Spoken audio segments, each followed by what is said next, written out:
Hi, grade 5. So today we are starting our decimals unit. And we're going to start the decimals unit by doing a review of something you learned in grade 4. We're going to explore the tenths place in decimals and the hundredths place. This should sound familiar to you because you did do this in grade 4. Okay, so today is all about review. You have in your package, you have some notes. On one side it says exploring tenths. On the other side it says exploring hundredths. So you are lucky enough to have me here to walk you through these notes today. So we're going to look at exploring tenths first. So we have a block that represents one whole. I have a block right here. Represents one whole. It's divided into 10 columns, okay, and 10 rows.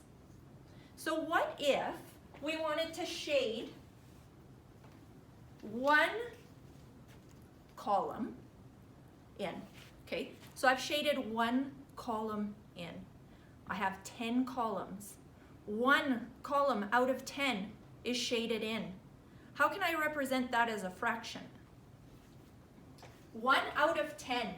We've been talking about fractions for the last 3 weeks probably. So this should be really easy for you. 1 out of 10 looks like this. 1/10. So 1 part out of 10 parts is shaded. So as a fraction, it's represented as 1/10. And this is all in your notes here. And it says, any number in tenths can be written as a fraction and as a decimal. To write a fraction as a decimal, we use a decimal point. So 1/10 can be represented by 0.1. And that's because we know this is our ones place. And what happens on this side of the 0 is that we get into the tenths place right here. So that's 1/10 right here. So, oh, I'm looking for an eraser. Here it is. I'll just erase that so it looks neater. Okay, so 1/10, here's our fraction, here's our decimal. So here in your notes you have an example that looks a little bit different. We got 7/10 is the same as 0.7, 0.7, because the 7 is in the tenths place, okay? And in your notes it says you can use a place value chart to show a decimal. The decimal point is between the ones place and the tenths place. So to show 0.1 or 0.1, we say there's a 0 in the ones. Now here we're going to put our decimal, and in the tenths place we have a 1. Now if we flip our sheet over, we get into the hundredths place. So now I'm going to look at this whole again.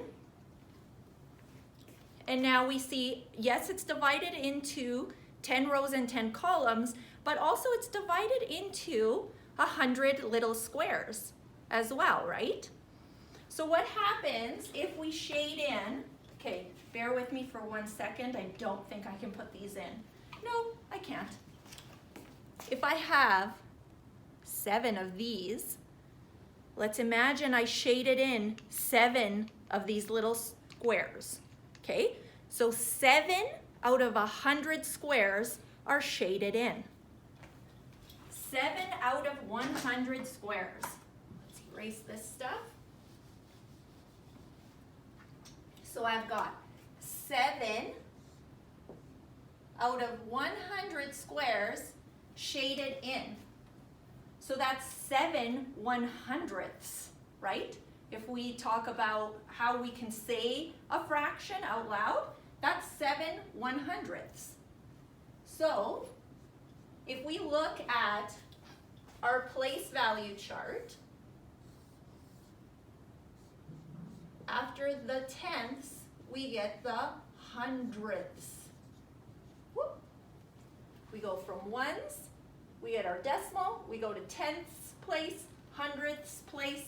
So 7/100ths can be shown as 7/100ths. This is our ones place, tenths place, hundredths place. Let's see now. Let's just look at our notes. So what if we take the same block that's divided into 100 small squares and we shade in 91 of the squares? That gets a little bit tricky, right? Because, let's just erase this again. So if we got 91 out of 100 squares shaded in, we have to write this as, would we write it as 0? Would this say 91/100ths?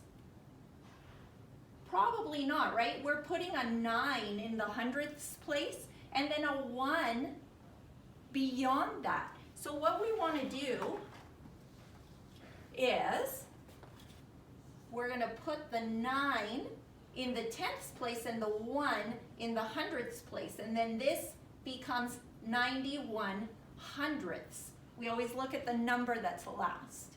It's in the hundredths place, so it's 91/100ths. So in our place value chart, it would look like that. And now, for homework or for practice, what you're going to work on today is this worksheet that says Exploring Tenths, and you've got a whole little review up here that you can read through. That'll help you do the worksheet. And then turn it over, you've got Exploring Hundredths. And again, you've got a nice little review here that will help you answer all these questions. All right? And as always, if you have any questions at all, you can message me or Miss Martin, let us know, and we'll help you through that.